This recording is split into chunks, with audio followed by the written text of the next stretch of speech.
Olá, muito boa tarde para você que acompanha mais uma transmissão ao vivo aqui na TV Estadão. Hoje vamos falar sobre um assunto importante no cenário empresarial, os preços de transferência.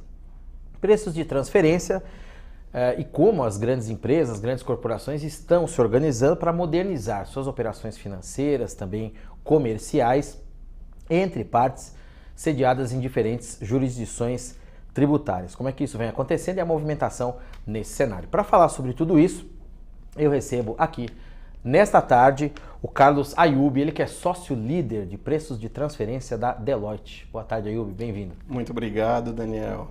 Obrigado pela oportunidade. Eu que agradeço a sua presença. Assunto importante, né, que vem chamando a atenção no mundo das grandes corporações. A movimentação atual, justamente, no surgimento desses novos regulamentos, regras, leis, redefinições tributárias globais, vem gerando uma diversidade de procedimentos, fazendo com que as empresas procurem modernizar essas práticas e ter maior controle sobre essas práticas de preços de transferência. Queria que você começasse colocando aqui pra gente, Ayub, por gentileza, quais são os principais desafios, principais preocupações que vêm surgindo no âmbito das grandes corporações aí para que elas façam isso de maneira mais efetiva e, sobretudo, que vem causando muitas vezes também algumas incertezas até no caminho desses processos aí.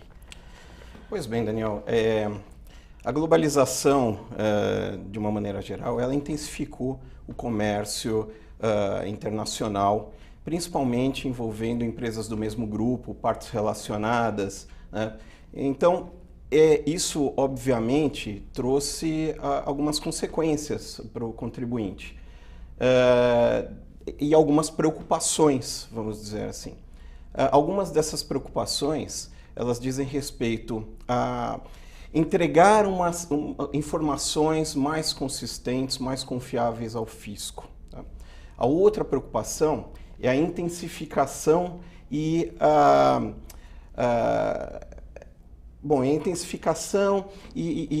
a falta de flexibilidade dos fiscos ao redor do mundo. Né? E sem dúvida nenhuma, pelo menos na minha opinião, foram implementados os actions dos chamados BEPS. Os BEPS eu vou explicar rapidamente o que é. É um acrônimo de Base Erosion and Profit Shifting, né? Na sua tradução literal, erosão de base e transferência de lucros. Então são medidas que foram adotadas ao redor do mundo que vieram reforçar ou adicionar alguns mecanismos às normas de preços de transferência mundialmente falando. E esses actions, né, que são chamados assim pelos criadores do BEPS, eles exigem uma série de formalidades e alguns trabalhos adicionais para o contribuinte. Isso, obviamente, também chama a necessidade de se ter instrumentos eletrônicos, ferramentas eletrônicas que possam suportar o contribuinte na prestação dessas informações. Quer dizer, basicamente é você ter um controle maior nesses processos, que inclusive aparecem, né, todas essas preocupações em uma pesquisa chamada Preços de Transferência, Operações de Preços de Transferência, uma pesquisa da Deloitte que foi feita aí há pouco tempo. Agora, você citou blocos, Ayub, blocos econômicos, né, negociações entre fiscos diferentes. Quais são os países aí, ou blocos, onde essas movimentações estão se destacando? Como é que o Brasil aparece nesse cenário à luz dessa pesquisa da Deloitte? Muito bem. Claro que essas movimentações elas afetam muito mais aquelas grandes corporações ou países ou blocos onde os headquarters estão situados, né? Poderia destacar aí América do Norte, alguns países da Europa e alguns países da Ásia. Obviamente, isso também afeta os países emergentes, como o Brasil. Agora, o Brasil é um caso à parte. O Brasil tem regras próprias de preços de transferência. A gente costuma dizer que é a jabuticaba, né? No termo popular, porque nós temos realmente uma legislação muito peculiar. E essa peculiaridade ela traz uma série de dificuldades para o contribuinte conciliar o Brasil, os requerimentos brasileiros com os requerimentos internacionais, né? E outro fator também que atrapalha um pouquinho nesse sentido é a escassez de acordos para evitar a bitributação que o Brasil mantém com poucos países, se a gente comparar com outros países mais desenvolvidos. Uhum. Agora, como é que as companhias brasileiras estão especificamente se inserindo nesse processo? Já essa preocupação por aqui de obter controles maiores sobre essas operações, Ayoub? Isso é um aspecto que demorou um pouco para amadurecer, né? Nós estamos aí com uma legislação brasileira de aproximadamente 22 anos e até alguns anos as empresas se preocupavam muito com compliance, única e exclusivamente desse assunto. Mas elas começaram a perceber que, por conta de oscilações de mercado, volatilidade de câmbio, era necessário mais do que um compliance anual, como é requerido hoje em dia as normas de preço de legislação brasileira requerem, né? É requerido também para aquele que quer manter uma administração melhor, um monitoramento melhor dos seus preços de transferência, que se faça um acompanhamento periódico. Então, acompanhamentos mensais, trimestrais, por parte do contribuinte, para ele obter os melhores resultados das suas transações cross-border, constituem as melhores práticas. Então, o contribuinte brasileiro, principalmente de grandes corporações, já estão engajados nesse tipo de hábito, vamos dizer assim. Esse é um dos caminhos principais que as empresas já estão seguindo e avançando para minimizar, então, esses riscos. Os riscos e os impactos tributários decorrentes dos preços de das regras diferentes. Exato. Né? A gente pode dizer assim também. Agora, tem outros caminhos aí que as empresas já estão, as grandes corporações estão trilhando já, por exemplo, a adoção de tecnologias. O que mais tem nesse cenário? Claro, sem dúvida alguma. A adoção de tecnologias, ela é primordial, ela é a base de tudo. Então, é importante que as empresas que tenham operações cross-border, que vão mexer com uma gama enorme de informações para prestar informações ao fisco e tenham uma boa gestão de preços de transferência, que possam se servir de informações confiáveis. Então, existem, sim, softwares que constituem aí num conjunto mecanismos que constituem, enfim, que resultam nas melhores práticas de preços de transferência. Então, são softwares de apuração de preços de transferência, são softwares de busca de dados dos ERPs das companhias, busca de dados originais de compras, de vendas, de árvores de produção e etc. Né? A Deloitte mesmo, ela tem softwares dessa natureza, né? E que estão aí difundidos pelo mercado já há alguns anos. Esses softwares e tecnologias, elas servem para comunicação entre empresas, entre uma empresa e outra, uma parceira, entre empresas e o fisco, entre empresas e autoridades tributárias, ou para tudo isso? Ela serve para tudo isso. Tá? Então, uma boa gestão de preços de transferência, quando a gente fala em gestão, ela serve muito para se obter matéria-prima, se obter informação para negociar, por exemplo, com uma outra parte relacionada, uma outra empresa do grupo que esteja fora do país. Mas, primordialmente, essas informações servem para prestar ao fisco, né? Para cumprir com as obrigações acessórias do fisco e conseguir manter uma conversação mais, digamos, mais consistente junto às autoridades tributárias. Hoje em dia se fala muito em análise de dados, esse tipo de tecnologias, né? Esses softwares contemplam isso, Ayoub? Big Data, por exemplo? Sim, aliás... Uma inteligência por trás ali. Nós nos orgulhamos muito disso porque nós, Deloitte, fomos os pioneiros a desenvolver uma ferramenta apuradora e gerenciadora do transfer pricing aqui no Brasil. Isso começou lá em 1999, lembrando que a legislação é de 1997, começou a vigorar a partir de 1º de janeiro de 97, e manter essa vanguarda não é uma tarefa muito fácil, né? Imagina.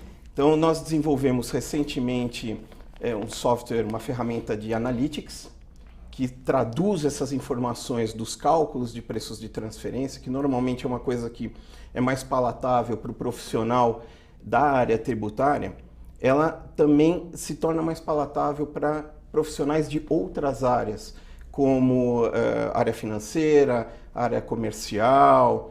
Então, é algo mais, tem tabelas dinâmicas, gráficos, é uma coisa muito mais fácil e amigável de se entender.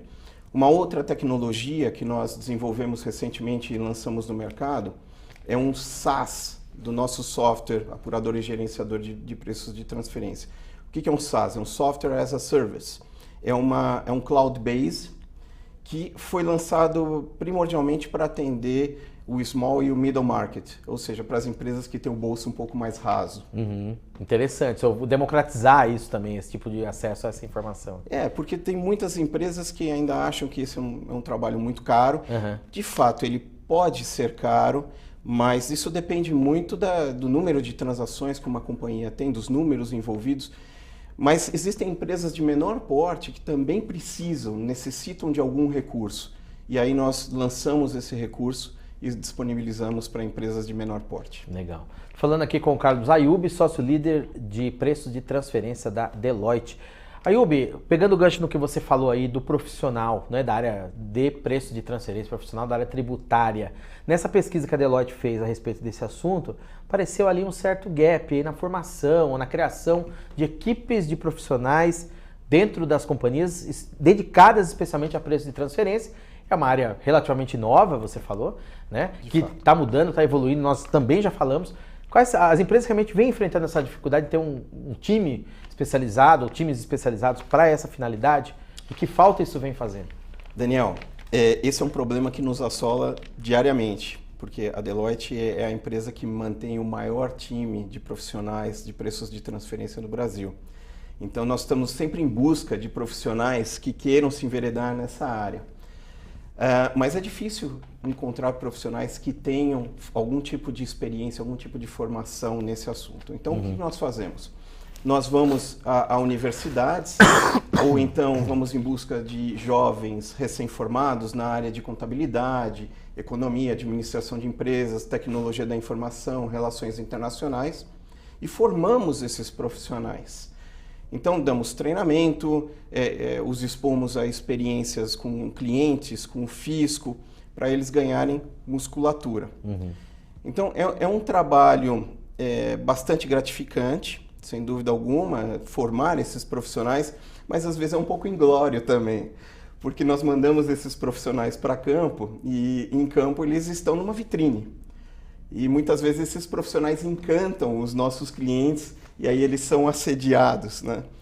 Então, como eu disse, ele é um trabalho inglório, mas ao mesmo tempo é gratificante, porque dali a um tempo nós revemos esses profissionais que passaram com a gente e estão em situações profissionais muito boas, e isso nos conforta e nos deixa muito felizes. Interessante, quer dizer, tem campo para o profissional interessado nessa área, tem muito campo aberto aí. E um campo crescente, Daniel. Legal.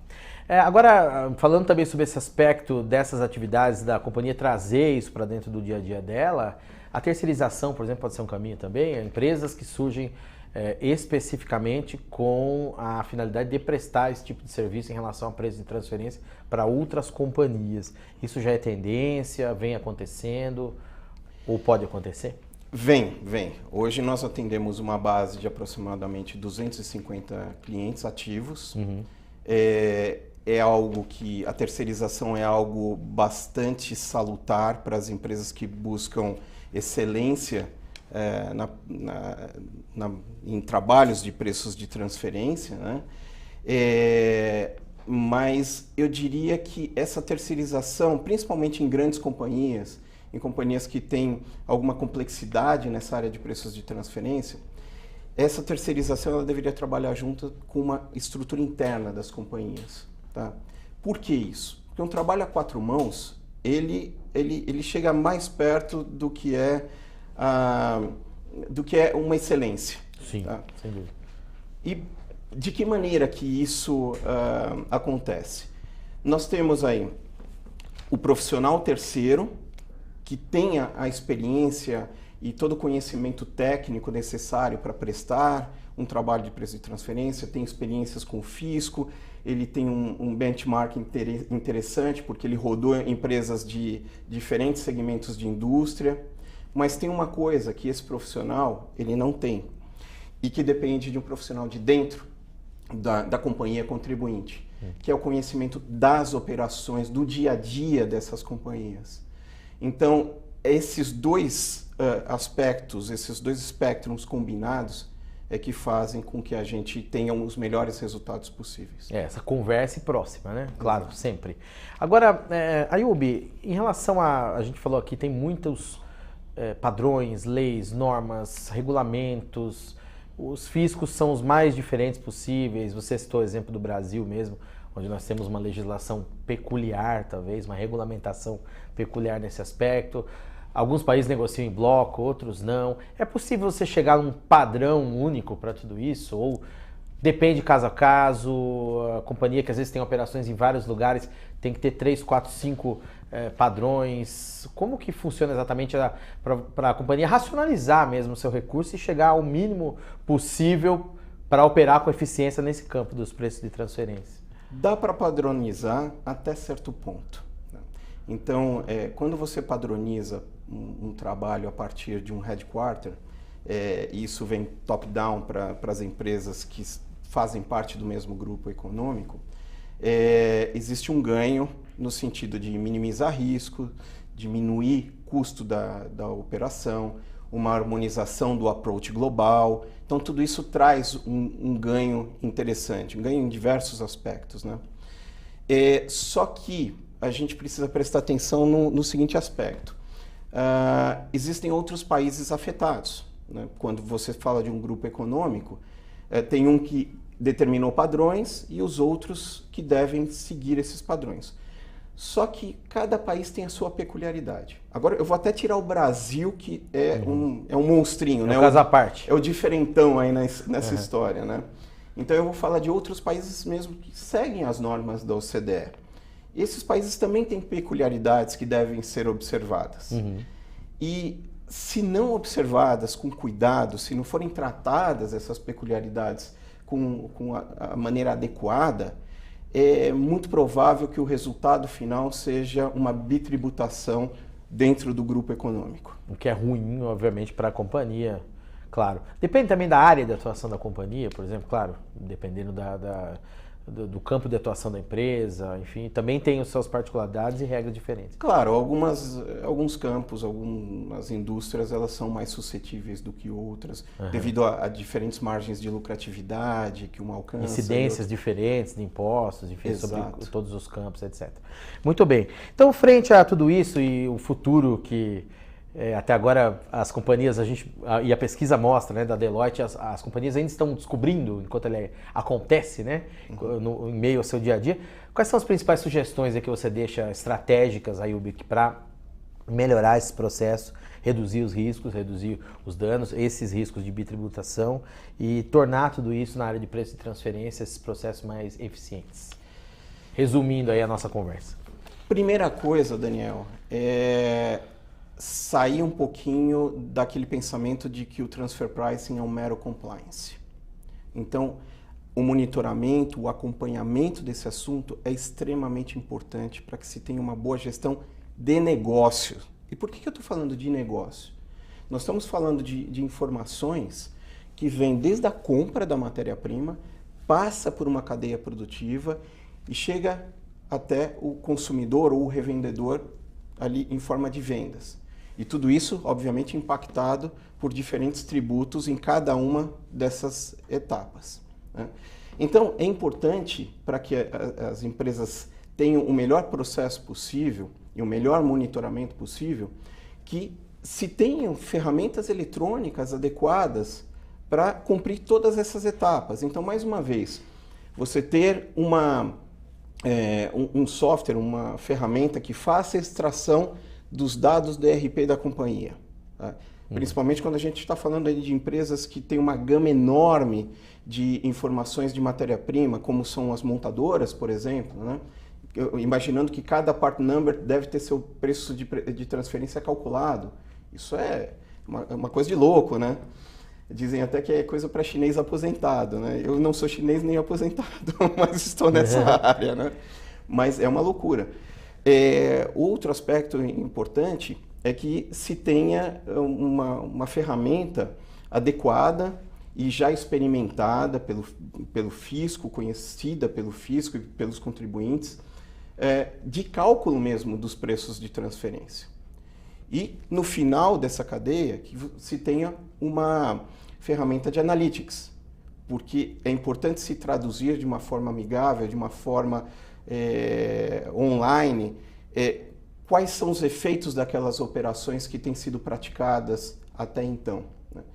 Agora, mais uma vez eu reforço, a tecnologia ela não anda sozinha.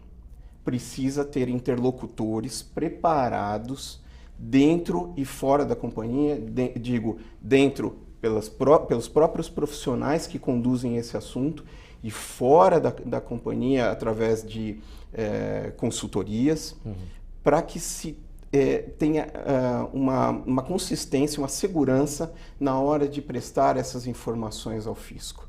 Porque as penalidades nessa matéria, elas são realmente muito altas. Então, se não prestar atenção, claro, corre-se o risco, né? E se não se controlarem esse processo de uma maneira firme e efetiva, corre-se o risco de se incorrer numa penalidade, às vezes até, talvez, sem querer ou por algum motivo qualquer de falta de controle, né, Ayub? Eu costumo brincar dizendo que todo esse investimento, ele não é pequeno na grande maioria das vezes, mas o que é caro mesmo é o pagamento do DARF. Exatamente. Carlos Ayub, sócio líder de preços de transferência da Deloitte, esteve com a gente nesta tarde, mais essa transmissão ao vivo aqui na TV Estadão. Ayub, muito obrigado pela entrevista, pelo papo. Até uma próxima, um abraço. Muito obrigado, Daniel. Obrigado a você que acompanhou a gente nesta tarde por aqui. Tchau, tchau, até mais.